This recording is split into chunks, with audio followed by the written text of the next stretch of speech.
পাপ কাজ প্রকাশ করার পরিণতি কি? আজকাল আমাদের সমাজের মানুষেরা পাপ করে সেটা আবার বুক খুলে মানুষের সামনে বলে বেড়ায়।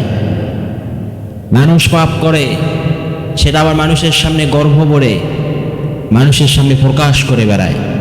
বলে, বন্ধু, রাতের বেলা আমি অমুকের গাছের ডাব চুরি করে খেয়েছি, অমুকের গাছের লিচু চুরি করে খেয়েছি, অমুকের গাছের অমুকের বাগানের আমি আম চুরি করে খেয়েছি, অমুকের মেয়ের সঙ্গে আমি ডেটিং করেছি, অমুকের মেয়ের সঙ্গে আমি গতকাল রাতে দেখা করেছি, মামা ঝাক্কাস একটা কাজ করেছি।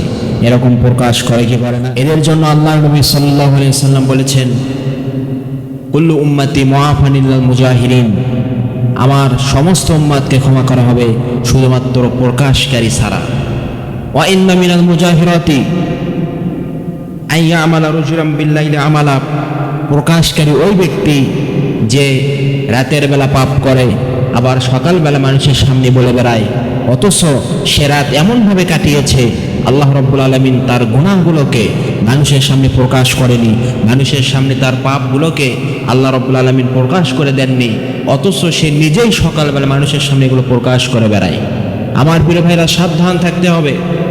অন্যায় আমরা ভুল আমরা করি, আমরা মানুষ, আমরা অন্যায় করে ফেলি, পাপ আমরা করে ফেলি, কিন্তু তাই বলে এই নয় যে পাপ করার পর মানুষের সামনে এগুলো প্রকাশ করতে হবে।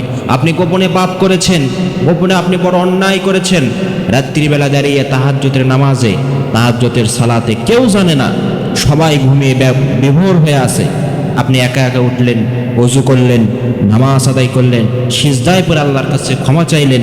আপনি গোপনে পাপ করেছেন, গোপনে আল্লাহর কাছে ক্ষমা চাইলেন, আল্লাহ রাব্বুল আলামিন আপনাকে মাফ করে দিবেন। কিন্তু গোপনে পাপ করার পর আল্লাহ তাআলা সেটা গোপন রাখলেন, অথচ আপনি এটা প্রকাশ করে দিলেন। আল্লাহ তাআলা বলছেন যে প্রকাশকারী ব্যক্তিকে আমি মাফ করব না, প্রকাশকারী ব্যক্তিরা ক্ষমা পাবে না। শুধুমাত্র গোপনে পাপ করে যারা গোপন রাখে, গোপনে ক্ষমা চায়, আল্লাহ তাআলা তাদেরকেই মাফ করবেন। এই জন্য আমরা যারা পাপ করি, অন্যায় করি, এটা করি যারা, এগুলো থেকে বেঁচে থাকবো। যদি ভুল হয়ে যায়, গোপনে পাপ করেই ফেলি, তাহলে গোপনে আল্লাহর কাছে মাপ চাবো। বন্ধু বান্ধব, আত্মীয় স্বজন, মানুষের কাছে, কাছের মানুষের কাছে এগুলো প্রকাশ করে আমরা আমাদের গুনাহগুলোকে বাড়াবো না। আল্লাহ তাআলা তৌফিক দান করুন। আল্লাহুম্মা আমিন।